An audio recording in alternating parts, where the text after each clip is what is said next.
लोग महाजुटान का आह्वान करते हैं। सभी लोग पटना में एक दिन जुट जाइए। 5 लाख लोग जिस दिन पटना में इकट्ठा हो गए, रात में मुख्यमंत्री का फोन आ जाएगा, सारी समस्या का समाधान करें। सम्मान, खोया हुआ सम्मान वापस दिलाना है। आपका इशू है प्रमोशन का, कि हमको प्रमोशन मिल जाए। आपका इशू है हमको राजकर्मी का दर्जा मिल जाए। आपका इशू है पेंशन का, पेंशन की भी लड़ाई लड़नी है यहाँ पर। और शिक्षाओं की जितनी समस्या है, सारी समस्याओं को लाइए। और शिक्षा विभाग के सारे पदाधिकारियों को हैंड ओवर करेंगे, कहेंगे कि 15 दिन के अंदर सॉर्ट आउट करके और एक एक शिक्षक को बता दो कि इन समस्याओं का समाधान हो गया। किसी का वेतन है, एरियर है, किसी का कोई मैटरनिटी लीव है, किसी प्रकार का कोई फाइल है, और अगर उसको अनावश्यक डिले करके रखा है, उस किरानी को बैठ के नाप करके तब जाएंगे यहाँ से। फर्क नहीं पड़ता है, लेकिन हम चाहते हैं कि जितनी समस्या है, एक दिन गुरुजनों के दरबार में विधान पार्षद एक कार्यक्रम रख दिया जाए। मैं आता हूँ, यहाँ के लोगों को फिर से बैठाइए, हमको बुलाइए, हम आएंगे यहाँ पर। कहिएगा सर्किट हाउस में हम ठहर जाएंगे, एडीएम को हम बोल देंगे यहाँ पर, और हम लोग बैठ करके और रणनीति बनाए। ये जो नव प्रशिक्षित हैं, उन लोगों के इंडेक्स लेवल का मामला है। जो भी सप्ताह में हम सोचे हैं कि 2 दिन समय हम शिवहर और सीतामढ़ी के लिए हम 2 दिन समय देंगे सप्ताह में। हमारे पास निश्चिंत रहिए, दरी चादर परमानेंट रहेगा हमारी गाड़ी में, और जहां से आपकी समस्या शुरू होगी, मेरा धरना प्रदर्शन वहीं से स्टार्ट होगा दिया। अब शिक्षा मंत्री जी के सेक्रेटरी को घुसने पर रोक लगा दिया तो आप बोल ही नहीं सके। आपके शिक्षा मंत्री का तो कलहर नहीं लगता है, तो इस शिक्षक का को आप क्या न्याय दे दीजिएगा? शिक्षा मंत्री को आप न्याय नहीं दे सके अपने पार्टी के, तो शिक्षक को क्या न्याय दे दीजिएगा? और 2 ही लोग बोले, 4 ही लोग बोले, अकेले ही बोले। एक नौकरशाह आया था मोगैम्बुगिरी करने के लिए, उसको साल भर विभाग में नहीं रहने दिया, हल्ला करके 10 महीने के अंदर भागना पड़ा ना उसको। 10 महीने के अंदर भगाए ना, और 10 महीने के अंदर भगाए। और हमने कहा कि ये पूरा लूट बाजारी का मास्टरमाइंड है, और आज इनके लूट की पोल खुल गई है। आज लूट की पोल खुल गई है ना। सारा शिक्षा विभाग का पदाधिकारी सब धन कुबेर सब बैठा हुआ है, सबकी जांच करा लीजिए। ऐसा बेशरम सब है, दिन भर शिक्षक का शोषण करता है, और लूट लूट करके बड़ा बड़ा साम्राज्य खड़ा करता है। और कोई यहाँ पर मंदिर बनवाता है, तो कोई वहां जगशाला बनवाता है, और बैठ करके प्रवचन करता है। इतना बड़ा बड़ा बहुरूपिया तो आपको कहीं नहीं मिला पूरे वर्ल्ड में। शिक्षा विभाग में ऐसा बहुरूपिया सब है। और आपके यहाँ भी बहुत फर्जीवाड़ा हुआ है। शिवहर में भी प्रधानाध्यापकों का जाली दस्तखत मार के, फर्जी मुहर मार के, और बिल वाउचर बहुत निकाला गया है। ऐसा हमारे संज्ञान में है। तो यहाँ के डीओ साहब और डीपीओ साहब आप भी सचेत हो जाइए। और जैसे ही मैं थोड़ा स्वस्थ होता हूँ, मैं आता हूँ शिवहर में। सप्ताह में हम सोचे हैं कि 2 दिन समय हम शिवहर और सीतामढ़ी के लिए हम 2 दिन समय देंगे सप्ताह में। हमारे पास कोई बिजनेस व्यापार नहीं है, हमको कोई बिजनेस नहीं करना है। हम आपके हैं, आपके लिए हैं। इसके अलावा दूसरा निश्चिंत रहिए, दरी चादर परमानेंट रहेगा हमारी गाड़ी में, और जहां से आपकी समस्या शुरू होगी, मेरा धरना प्रदर्शन वहीं से स्टार्ट होगा। इसमें तनिक भी मत सोचिएगा कि विधान पार्षद हो गए, कोई नेता हो गए हैं। हमको कोई फोन करके कहता है एमएलसी साहब, तो हमको असहज लगता है। आप लोगों से भी अनुरोध है कि आप लोग एमएलसी करके संबोधित नहीं कीजिएगा। आपका ब्रजवासी भाई था, ब्रजवासी है, वही रहेगा। एमएलसी का पद आता जाता रहता है, उसको जनों के दरबार में विधान पार्षद एक कार्यक्रम रख दिया जाए। मैं आता हूँ यहाँ पर, और शिक्षाओं की जितनी समस्या है, सारी समस्याओं को लाइए। और शिक्षा विभाग के सारे पदाधिकारियों को हैंड ओवर करेंगे, कहेंगे कि 15 दिन के अंदर सॉर्ट आउट करके और एक एक शिक्षक को बता दो कि इन समस्याओं का समाधान हो गया। किसी का वेतन है, एरियर है, किसी का कोई मैटरनिटी लीव है, किसी प्रकार का कोई फाइल है, और अगर उसको अनावश्यक डिले करके रखा है, उस किरानी को बैठ के नाप करके तब जाएंगे यहाँ से। तो यहाँ पर हम बैठ जाएंगे, और जब तक हम बुलाएंगे, आरडीडी को बुलाएंगे कि यहाँ पर आइए, मैं बैठा अनशन पर, मैं बैठूंगा धरना पर। हमारे शिक्षक नहीं बैठेंगे, शिक्षक स्कूल करेंगे, और मैं बैठूंगा यहाँ पर, चिंता नहीं करिए। लेकिन अगर किसी शिक्षक का काम अगर लंबित कोई रखेगा, तो हमसे बुरा उसके लिए कोई नहीं होगा। अभी तक हमारे रौद्र रूप को नहीं देखा है। अपने संगठन के लोग हैं, सभी लोगों को कहिए। और एक बात और कहेंगे, देखिए, जितने भी हमारे यहाँ लोग बैठे हुए प्रतिनिधि लोग, आप लोग से हाथ जोड़ के एक आग्रह है, अगर कोई भी साथी ऑफिस में किसी पदाधिकारी के साथ अच्छी बॉन्डिंग बना करके कुछ हेरा फेरी में रहते हैं, तो काइंडली आप लोग इसका धंधा छोड़ दीजिए। क्योंकि जब चलेगा कार्रवाई का दौर, और हम किसी चीज में जब स्टैंड करेंगे, और उसमें अगर किसी शिक्षक का नाम आ गया कि ये इसमें संलिप्त थे, तो मुझे लगता है कि हमको इसके लिए ग्लानि होगी उस समय। तो हमको शर्मिंदा नहीं होना पड़े, इसलिए इस सब चीज में नहीं रहिए। शिक्षक है, आपका सम्मान, खोया हुआ सम्मान वापस दिलाना है। आपका इशू है प्रमोशन का, कि हमको प्रमोशन मिल जाए। आपका इशू है हमको राजकर्मी का दर्जा मिल जाए। आपका इशू है पेंशन का, पेंशन की भी लड़ाई लड़नी है। और यह सारी लड़ाई पे प्रोटेक्शन की लड़ाई है। ये जो नव प्रशिक्षित हैं उन लोगों के इंडेक्स लेवल का मामला है। जो भी समस्या है हम सारी समस्याओं को देख रहे हैं। हम पहले भी कहे हैं नौजवानों की लड़ाई लड़नी है।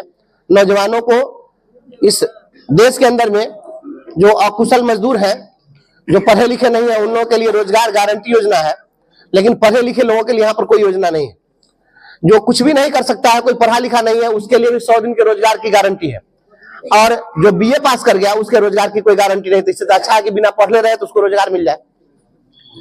इस देश के अंदर पढ़ने लिखने पर रोजगार नहीं मिलेगा और अनपढ़ रहेगा तो रोजगार मिलेगा। तो इससे अच्छा है कि अनपढ़े का वारा आ जाए। मैं सदन में सवाल पूछने जा रहा हूँ। इस सवाल को मैं उठाऊंगा कि अगर अनपढ़ लोगों के लिए, अकुशल मजदूरों के लिए रोजगार गारंटी है तो यहाँ पर स्नातकों के लिए स्नातक रोजगार गारंटी योजना क्यों नहीं? इस देश के अंदर में नौजवानों के लिए अगर आपने स्नातक की डिग्री दी है तो उनके लिए स्नातक रोजगार गारंटी योजना लागू करिए। डिग्री दिया है तो रोजगार की गारंटी। इस पर हम लोग लड़ेंगे। आपके जो भी लोकल इश्यूज हैं सभी इश्यूज पर हम लड़ेंगे। रसोईया के इशू पर भी लड़ेंगे। वित्त रहित गुरुजनों की, सोनीलाल भाई बोल रहे थे वित्त रहित की समस्या उठा रहे थे।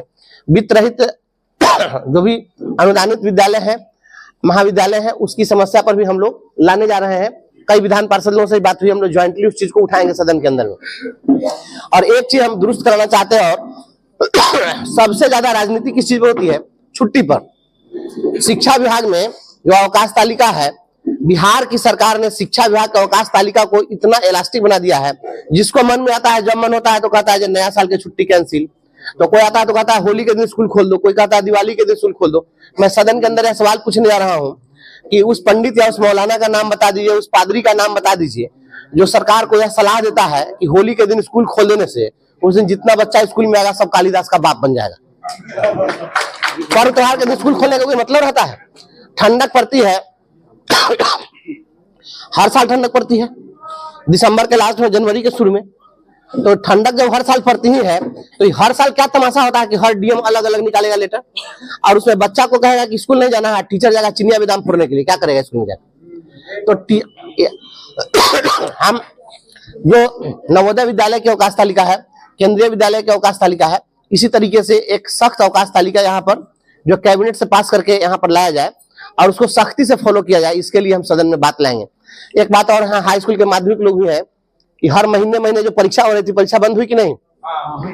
कौन उठाया इस आवाज को? मैं उठाया। देखिए, कुछ जो काम हो रहा है उस काम को भूलिए मत। जो कुछ भी हो रहा है इस बात को हमने उठाया कि हर महीने आप पढ़ाई कम, परीक्षा ज्यादा करा रहे हैं। ये परीक्षा का मतलब नहीं था, मतलब था इसमें कॉपी के टेंडर का कमीशन में। तो ये टेंडर कमीशन वाले लोग हैं, तो इस मुद्दे को हम बेबाकी से उठाते रहे। देखिए, बहुत सारी दिक्कतें हैं। दिक्कतें यह है कि बहुत ऐसे लोग हैं जो सरकार के सिस्टम में है, नेता हैं, उन लोगों का, बहुत सारे लोगों का कॉलेज चल रहा है, बहुत लोगों का स्कूल चल रहा है, तो वो लोग नहीं चाहते हैं कि कोई सख्त कानून इस प्रकार से बने। तो बहुत तरह की दिक्कतें हैं, सभी से हमको जूझना पड़ेगा, सभी से लड़ना पड़ेगा। समय कम है और आपकी लड़ाई बहुत लड़नी है, तो सभी संगठन के लोगों के साथ समन्वय बनाइए। आज जो कार्यक्रम हुआ, आप लोग आए यहाँ पर, आप लोगों को इसके लिए बहुत हृदय से धन्यवाद है, आभार है। लेकिन हम चाहते हैं कि इन सभी संगठन, शिवहर हमारे लिए बहुत श्रद्धा की जगह है, क्योंकि जब हम शुरुआत किए थे तो हमसे जुड़ने वाला पहला कोई जिला था तो वह शिवहर जिला था। और धर्मेंद्र भाई नहीं आए हैं, धर्मेंद्र भाई को नहीं बुलाए थे। सबसे पहले धर्मेंद्र भाई वो एमआर वाला बैग लेकर के बीबी कॉलेज में पहुंचे हुए थे। और देखिए, सब लोग संघर्ष में साथ रहे हैं, हम किसी को भूले नहीं है, सारे चेहरों को हम पहचानते हैं कौन कौन लोग संघर्ष में रहा है। तो आप लोगों ने लड़ाई लड़ी तो लड़ करके आज यहाँ तक पहुंचे हैं, और लड़ाई की बदौलत ही आपको कुछ मिलने वाला है। हम प्रमोशन का केस लड़के जीते हुए हैं, कंटेम्प्ट दायर किए हुए हैं, कंटेम्प्ट जीते हुए, कंटेम्प्ट का कंटेम्प्ट चल रहा है। अभी हमने एसीएस को दिया है और तुरंत हम, अभी तो चूंकि मुख्यमंत्री जी की प्रगति यात्रा चल रही थी, जैसे ही खाली होते हैं, थोड़ा हम स्वस्थ होते हैं तो हम जाकर के एसीएस से मिलते भी हैं। एसीएस हो, डायरेक्टर हो, डीओ हो, डीएम हो, कोई पदाधिकारी हो, आप जिस समय कहिएगा हम सबसे मिलेंगे भी, बात भी करेंगे, आपका काम कराएंगे। सदन में जितना जूझना होगा, लड़ना होगा, सब करेंगे, लेकिन सड़क पर लड़ाई भी कमजोर नहीं होने देना है। इसलिए सड़क की लड़ाई की तैयारी आप लोग करिए। आप सड़क पर जब उतरेंगे तभी हमारी बात वहां मजबूती से सुनी जाएगी, नहीं तो आपकी बात नहीं सुनी जाएगी। 75 एमएलसी है, नहीं सुनेगा लोग। और सड़क पर आप इनकलाब करिएगा तो एक चीज मैं बता देता हूं, यह सरकार बहुत डरपोक है। संख्या जब देखेगी ना सरकार, रसोइयों को उतार दीजिए सड़क पर। रसोइयों की बहुत बड़ी संख्या है। रसोइयों के साथ जो अन्याय हो रहा है, 1500-1600 रुपया पर रसोईया से काम लिया जा रहा है। उनको समझाइए। 1500-1600 रुपया पर जो नेताओं के घर में कुत्ता को छोड़िए, बिल्ली जो है उसको 1500 में उसका भोजन चलेगा। तो इन लोगों के घर में कुत्ते बिल्ली का भी पेट नहीं भरेगा और इंसान को ये 1500-1600 रुपया पर खटवा रहे हैं। जबकि इन्हीं का श्रम संसाधन विभाग जो है साल में 2 बार वह मिनिमम डेली वेज निर्धारित करता है। अकुशल मजदूर के लिए भी 412 रुपया निर्धारित है, अर्धकुशल के लिए 428 रुपया निर्धारित है कम से कम। और ये लोग तो कुशल और अति कुशल की श्रेणी में आते हैं। इन लोगों को 500 रुपये से अधिक मिलना चाहिए था पैसा पर डे के हिसाब से, तो नहीं मिल रहा है। इन सभी सवाल को हम उठाएंगे, तकनीकी रूप से उठाएंगे और सरकार को इस पर हम घेरने का काम करेंगे। रसोईया को लाइए, जीविका दीदी को भी लाइए। जीविका की दीदी सब जो है ये बहुत मुख्यमंत्री जी घूम घूम करके जीविका दीदी करते रहते हैं। और जितनी जीविका की दीदी है सब कर्जा ले लेके सब लोन में चल गई है, सब छटपटा रही है। आप पता कर लीजिए। तो कुछ नहीं हो रहा। टोला सेवक, तालीमी मरकज, इंदिरा आवास सहायक, मनरेगा कर्मी, डाटा एंट्री ऑपरेटर, जितने भी लोग हैं ये सभी लोग त्रस्त हैं। सभी की जवानी को सरकार निचोड़ रही है और इनको कुछ नहीं मिल रहा है। इसलिए इन तमाम लोगों के शोषण के खिलाफ जो लड़ाई है, उस लड़ाई में हम सभी लोग एकजुट होकर के लड़ेंगे। और बहुत जल्द हम लोग पटना में बैठक भी करते हैं। मेरा भी आवास पटना में हमको मिला नहीं है, आवास मिल जाता है। सभी लोग को हम बैठाएंगे, सारे संगठन के लोगों को हम बुलाएंगे। हमको किसी से कोई गिला शिकवा नहीं है, हम सबको साथ लेकर चलने वाले लोग हैं। सबको बैठाएंगे और पटना में हम